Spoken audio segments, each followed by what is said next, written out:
ओम नमो भगवते वासुदेवाय। ओम नारायणाय।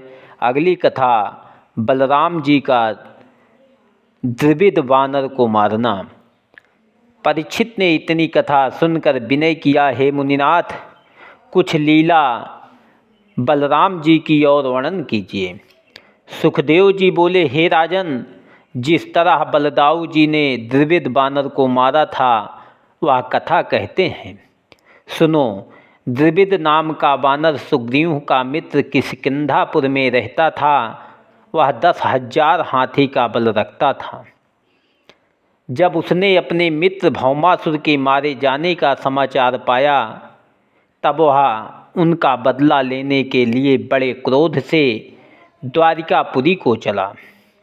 जो नगर व गांव राह में उसे मिलते थे उन्हें उजाड़ता और पहाड़ व वृक्षों को उखाड़कर बस्ती आदि पर फेंकता हुआ चला जाता था। कभी अपने मंत्र व माया से आग, पानी व पत्थर बरसाकर अनेक तरह का दुख देता था और कभी छोटे छोटे लड़कों को कंदरा में छिपाकर भारी पत्थर उसके मुख पर रख आता। कभी वृक्षों को उखाड़कर उसके संसारी जीवों को वध करता और कभी लोगों को उठा ले जाकर समुद्र में डाल देता। जहाँ ऋषि व हरि भक्तों को बैठा देखता, वहाँ मलमूत्र, लोहू व पीप बरसाकर उन्हें सताता था। कबहू नारिन को लई आवे, कबहू नारिन को लई आवे, आने पुरुष के संग सुलावे। कबहू ले पत्थर अति भारी, धरे लाई कर द्वारे मझारी। कबहू पैठी समुद्र में, जल डारे झकझोर। बूढ़ी जात तिहीं नीर सो, बहुत लोग चौर।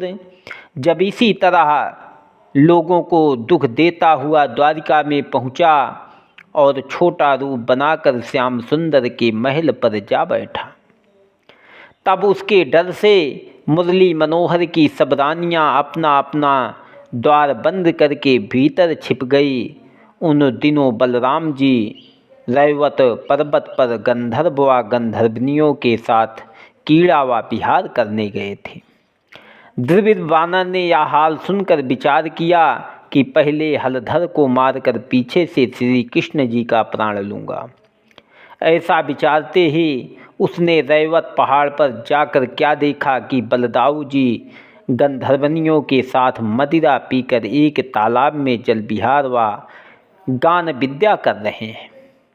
सो द्विविध वानर छोटा रूप बनाकर एक वृक्ष पर जो तालाब के किनारे था चढ़ गया और किलकारियाँ मारकर एक डाली से दूसरी डाली पर कूदने लगा। मल व मूत्र से गंधर्वनियों के वस्त्र जो तालाब के किनारे रखे थे नष्ट कर दिए। कबहू शाखा तोड़ के डारत चारों ओर, कबहू भूमि पे उतर के करई शब्द अति घोर। जब उस बानर ने पत्थर मारकर मदिरा का घड़ा जो रखा था तोड़ डाला, तब स्त्रियों ने पुकार कर बलराम जी से उसका सब हाल कहा। यह वचन सुनते ही रेवती रमण ने तालाब में से निकलकर एक ढेला उस बानर पर चलाया। तब उसने वृक्ष के नीचे आकर स्त्रियों के सब वस्त्र फाड़ डाले और इधर उधर फेंक दिए। यह हाल देखते ही बलदाऊ जी ने दौड़कर उस बानर को पकड़ लिया। तब वह अपना छोटा रूप बनाकर हाथ से बाहर निकल गया और फिर पहाड़ के समान रूप धरकर बलदाऊ जी से लड़ने के लिए सन्मुख आया। बड़े बड़े वृक्ष व पर्वत पृथ्वी से उखाड़कर उनको मारने लगा। जब देवती रमण बड़े क्रोध से अपना हलमूसल उठाकर मारने दौड़े, तब द्विविध ने बहुत बड़ा एक वृक्ष जड़ से उखाड़कर संघर्ष पर चलाया। बलदाऊ जी ने उसे बचाकर एक मूसल बानर के सिर पर मारा। उसका सिर फटकर इस तरह लोहू बहने लगा जिस तरह बरसात में गेरू के पहाड़ से लाल पानी बहता है।